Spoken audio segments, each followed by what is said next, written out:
Je m'appelle Ibrahim Ndiaye, mais on m'appelle Ibé. J'habite dans le village de Diogan. Je suis un animateur communautaire. C'est celui qui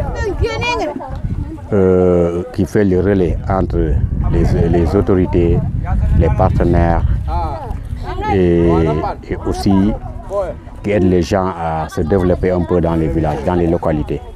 Où je suis là, on est au moment des récoltes de Dita.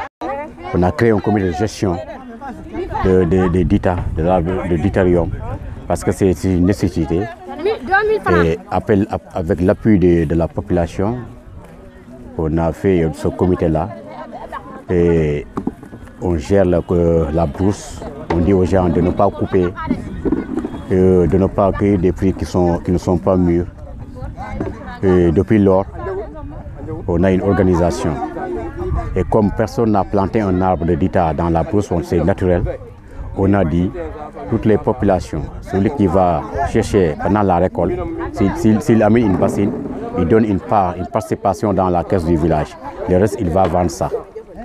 Et avec cet argent-là, lorsqu'on cherchait nos collèges, on a construit 3 salles de classe pour notre collège. Et on bloque. Avec cet argent-là, on a aussi construit une classe pour l'école arabe, l'école coranique. On a même donné d'acheter des médicaments qu'on a donnés au poste de santé et de l'argent pour les femmes aussi. Actuellement, nous savons que les îles sont menacées à cause de l'érosion côtière, des coupes abusives de mangroves et des arbres forestiers.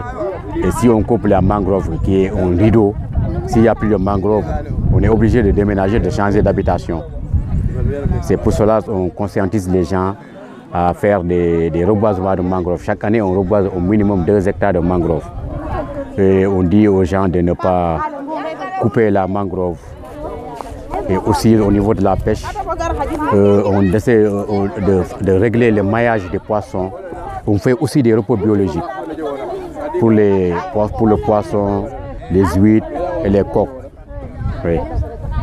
Tout cela permet de vivre en harmonie avec l'environnement.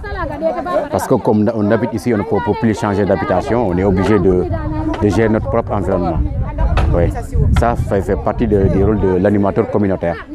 Aussi, on a créé un comité de salubrité, le groupement des GE des femmes, un comité de salubrité qui essaie de faire le tour du village et ramasser les déchets.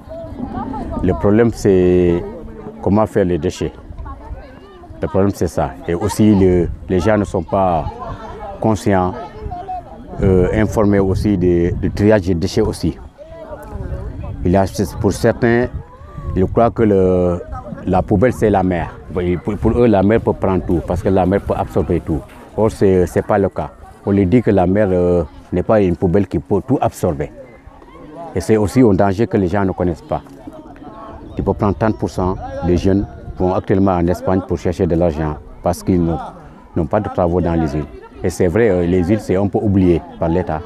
On est un peu oublié. On a beaucoup d'étudiants qui ont cessé les études. Ils ont des licences, ils ont tout arrêté, ils sont partis clandestinement en Espagne. Et vraiment, si ça continue, il n'y a plus de jeunes dans les îles.